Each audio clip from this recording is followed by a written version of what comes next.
I haven't shaved in 2 months. What are you talking about? Right, exactly. Playoff beard. When do you start getting kind of amped for this game? When do you start getting amped? Well, look, we don't play till Saturday night, so it doesn't do me any good to get amped on Tuesday or Wednesday. Right, I mean, you got to be ready when the games will be ready to be tipped off. Now, we're preparing for Utah, have been all week as a staff, and then we did take Monday and Tuesday off. I think our players really needed some time off mentally as well as physically. So the whole key is to be ready and 100% ready to go mentally, physically, emotionally at tip-top. With all that's on the line this week, what are you most excited about seeing?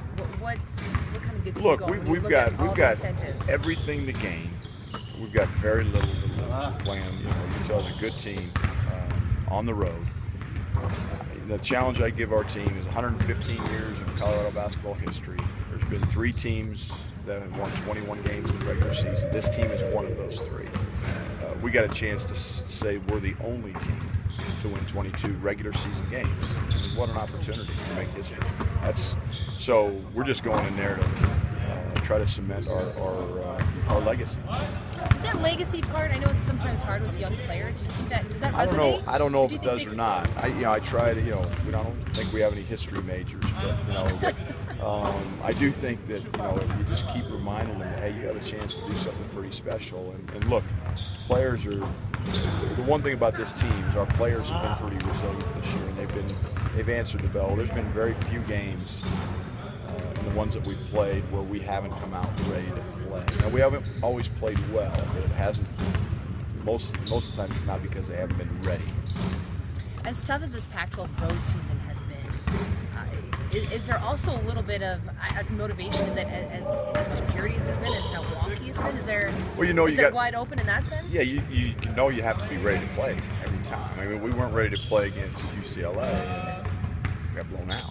We weren't ready to play against Oregon, we got blown out. So again, those are the rarities, but it's happening. If we're not ready to play against Utah, we'll get blown out. It's their senior night. They're going to be ready to play. They're competing for possibly a share of the league championship, depending on what Oregon does against USC. So they've got a lot to play for. We've got a lot to play for. The bottom line is we're playing meaningful games in March, and that's where you want to be. And in general, it's just the Pac-12 in general at home has been so solid. Every team, you kind of know what you're getting. Yeah, no regardless question. of ranking or what they're doing. Utah's going to be. It's their senior night. They're going to be ready to play. And they're going to be emotional. Their crowd's going to be into it. They've been good all year at home. That home road discrepancy, I would say it's nothing new to college basketball. Has it been exaggerated in this conference this year? I mean, you guys, Utah, Arizona, 1 loss. I think Oregon and Cal, undefeated at home. Have you experienced anything quite like that? Yeah, I don't know. I don't keep track from year to year. What I do know is, anywhere between 70 to 75% of the home games in college basketball throughout the country are won by the home team. And so, that's a pretty well-known statistic. So maybe it's a little tougher this year, but the bottom line is you got to go play well. And to beat Utah, we're going to have to play well. We're going to have to guard. We're going to have to rebound. We're going to have to take care of the basketball. You talked a little bit yesterday about that previous Josh Scott versus Pirtle matchup here. Going into this, the rematch, is the message to Josh, do what you did before, or do you got to anticipate adjustments on their end and approach it that way? Well, they're a different team. We're a different team. I know they're playing more zone now defensively, so we've tried to prepare for that. I know they're playing through Jakob Pirtle a lot. And so, yeah, look, my message to Josh is hold him 6 points again. Done your job. Now, that's easier said than done. And I'm sure that they're going to probably be going to him more. And he's a better player now than he was back in January. So is Josh Scott. So that matchup's going to be key.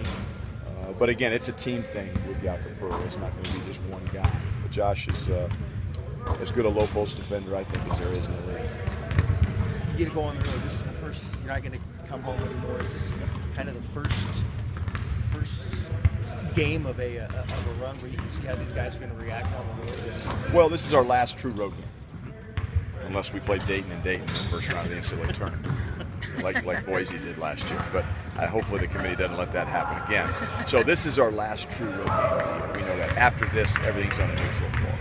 Pac-12 tournament, NCAA tournament, whatever tournament we're So this our last opportunity to get a true road game. So is this going into this atmosphere, having a taste of this kind of atmosphere you'll get at Utah? Is that a good primer for the tournaments? Yeah, I mean it's going to be more raucous and defiant against the Buffaloes. Again, I will say Arizona in the Pac-12 tournament, they probably travel better than anybody, and so you play Arizona and Las Vegas, it's probably going to be a road type environment. But yeah, this prepares you for that. And but again, the neutral court thing as you go through the NCAA tournament, national tournaments is a true neutral court most of the time.